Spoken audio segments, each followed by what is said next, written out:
തകർന്നടിഞ്ഞ് നേപ്പാൾ. 53 മലയാളികൾ എവിടെ? ഇന്നലെ നേപ്പാളിലുണ്ടായ മിന്നൽ പ്രളയത്തിൽ ഏതാണ്ട് 665 പേരെയാണ് കാണാതായിരിക്കുന്നത്. ഇന്നിപ്പോൾ ആ കാണാതായവരുടെ സംഖ്യ 1500 ഉയർന്നു എന്നാണ് അനൗദ്യോഗികമായി വരുന്ന കണക്കുകൾ. ഇതിൽ ഏറെ പേരും വിനോദസഞ്ചാരികളാണ്. 165 പേർ വിനോദസഞ്ചാരികളാണ്. മാത്രമല്ല 178 പേർ ഇന്ത്യക്കാരാണ്. അതിൽ തന്നെ 133 പേർ മാനസ സരോവർ തീർത്ഥാടകരാണ്.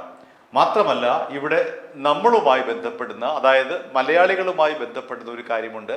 53 മലയാളികളെ ഈ പ്രളയത്തിൽ കാണാതായിരിക്കുന്നു. ഇന്നലെ നേപ്പാൾ അതിർത്തിയിൽ ഉണ്ടായിട്ടുള്ള ഈ മഴവെള്ളപ്പാച്ചിലും മഞ്ഞിടിച്ചിലും വലിയ തോതിലെ നാശനഷ്ടമാണ് നേപ്പാളിൽ എങ്ങും ഉണ്ടായിരിക്കുന്നത്. നേപ്പാളിലെ ആശയവിനിമയ സംവിധാനങ്ങൾ പൂർണ്ണമായി തകർന്നു.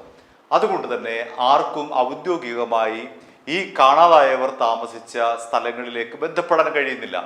നോർക്ക അടക്കമുള്ള സംഘടനകൾ മലയാളികളെ കണ്ടെത്താനുള്ള തീവ്ര ശ്രമത്തിലാണ്. ഈ 53 പേർ എവിടെയാണ് താമസിച്ചത്, അവരുമായി ഏതെങ്കിലും തരത്തിലുള്ള വിനിമയം സാധ്യമാണോ എന്നാണ് നോർക്ക ഇപ്പോൾ പരിശോധിക്കുന്നത്.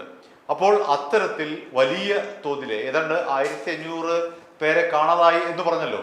അപ്പോൾ അതിൽ കൂടുതൽ ആകാനാണ് സാധ്യത. കാരണം ഇന്നലെ രാവിലെ ഉണ്ടായിട്ടുള്ള ഈ ഒരു മണ്ണിടിച്ചിലും പ്രളയത്തിലും മഞ്ഞ് പാളികൾ തകർന്നു വീണുമുണ്ടായ ദുരന്തത്തിൽ 165 പേരെയാണ് പ്രാഥമികമായി കാണാതായത്. പിന്നീട് അത് 1500 ഉയരുകയും ചെയ്തു. 170ഓളം പേർ മരിച്ചു എന്നാണ് അനൗദ്യോഗിക കണക്കുകൾ. അതുകൊണ്ട് തന്നെ മരണസംഖ്യയും കൂടും എന്നാണ് കരുതേണ്ടിയിരിക്കുന്നത്. കാരണം ഇത് ഇന്നലെ അർദ്ധരാത്രി വരെയുള്ള കണക്കാണ്. ഇന്നത്തെ കണക്കുകൾ അനുസരിച്ചാണെങ്കിൽ 165 പേരല്ല, അതിൽ കൂടുതൽ. ഈ ദുരന്തത്തിന്റെ വ്യാപ്തി കണക്കെടുത്തു കഴിഞ്ഞാൽ 165 പേർ മാത്രമല്ല, അതിൽ കൂടുതൽ പേർ മരിക്കാനുള്ള സാധ്യതയുണ്ട് എന്ന് നമുക്ക് ഊഹിക്കേണ്ടിയിരിക്കുന്നു.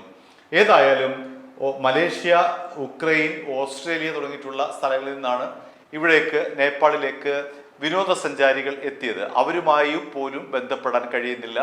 നേപ്പാളിലെ മുഴുവൻ സിസ്റ്റങ്ങളും തകരാറിലായിരിക്കുകയാണ്. സർക്കാർ സംവിധാനങ്ങളാകെ പാളിയിരിക്കുന്നു. ദുരന്തത്തിനൊരു ഏകോപനം ഉണ്ടാക്കുന്നില്ല. അതേപോലെ ആശയവിനിമയ മേഖലയാകെ തകർന്നടിഞ്ഞിരിക്കുന്നു. ഇപ്പോൾ ഇന്ത്യയോടും ചൈനയോടും നേപ്പാൾ ഔദ്യോഗികമായി സഹായം അഭ്യർത്ഥിച്ചിരിക്കുകയാണ്. രക്ഷാപ്രവർത്തനത്തിനായി സഹായിക്കണം എന്നാവശ്യപ്പെട്ടുകൊണ്ടാണ് ഇന്ത്യയോടും ചൈനയോടും ഇപ്പോൾ നേപ്പാൾ അഭ്യർത്ഥന നടത്തിയിരിക്കുന്നത്. അതിന്റെ ഭാഗമായി ഈ 2 രാജ്യങ്ങളുടെ സഹായം നേപ്പാളിന് ലഭിക്കും എന്നുള്ള കാര്യം ഉറപ്പാണ്. അപ്പോൾ അത്തരത്തിൽ ലഭിക്കുമ്പോൾ നമുക്ക് കൃത്യമായിട്ടുള്ള ഒരു ഉത്തരം ഇക്കാര്യത്തിൽ കിട്ടും. എത്ര ഇന്ത്യക്കാർ മരിച്ചു, എത്ര ഇന്ത്യക്കാർ രക്ഷപ്പെട്ടു, മലയാളികൾ എത്ര പേർ, ഈ 53 പേർ മലയാളികളാണല്ലോ അവിടെ കാണാതായത്, അവരെ കുറിച്ചുള്ള കൃത്യമായിട്ടുള്ള വിവരങ്ങൾ ലഭ്യമാകും എന്നാണ് പ്രതീക്ഷ. പക്ഷെ ഇപ്പോൾ നേപ്പാൾ മാത്രം നടത്തുന്ന ഈ ഒരു രക്ഷാപ്രവർത്തനം കൊണ്ട് കാര്യമില്ല എന്ന് ബോധ്യപ്പെട്ടു കഴിഞ്ഞു. അവർക്ക് പരിമിതിയുണ്ട്. കാരണം ഇത്രയും വലിയൊരു പ്രളയത്തെ കൈകാര്യം ചെയ്യാൻ തക്ക വിധമുള്ള സംവിധാനങ്ങളൊന്നും നേപ്പാളിലില്ല. അപ്പോൾ അതുകൊണ്ട് ചൈനയും ഇന്ത്യയും കൂടി ചേർന്നെങ്കിൽ മാത്രമേ നേപ്പാളിലെ ഈ രക്ഷാപ്രവർത്തനത്തിന് പൂർണ്ണതയുണ്ടാവുകയുള്ളൂ. അത്തരത്തിലുള്ള നീക്കങ്ങളാണ് നടക്കുന്നത്. ഏതായാലും മരണസംഖ്യ കൂടും എന്നുള്ള കാര്യത്തിൽ തർക്കമില്ല. അത്രമാത്രം വലിയ പ്രളയമാണ് നേപ്പാളിൽ ഉണ്ടായിരിക്കുന്നത്. വരും മണിക്കൂറുകളിൽ ഈ നമ്മുടെ മലയാളികളടക്കമുള്ള അവിടെ എത്തിപ്പെട്ടുള്ള ഇന്ത്യക്കാർക്ക് എന്ത് സംഭവിച്ചു, വിനോദസഞ്ചാരികളായി യൂറോപ്പിൽ നിന്നടക്കം വന്നവർക്ക് എന്ത് സംഭവിച്ചു, നേപ്പാളി സ്വദേശികൾ അപകടത്തിൽപ്പെട്ടു, അവരിൽ എത്ര പേർ മരിച്ചു എന്നതിലെ ഈ തരം തിരിച്ചുള്ള കണക്കുകൾ നമുക്ക് ലഭിക്കുമെന്ന് പ്രതീക്ഷിക്കാം. i2i News, an eye for truth.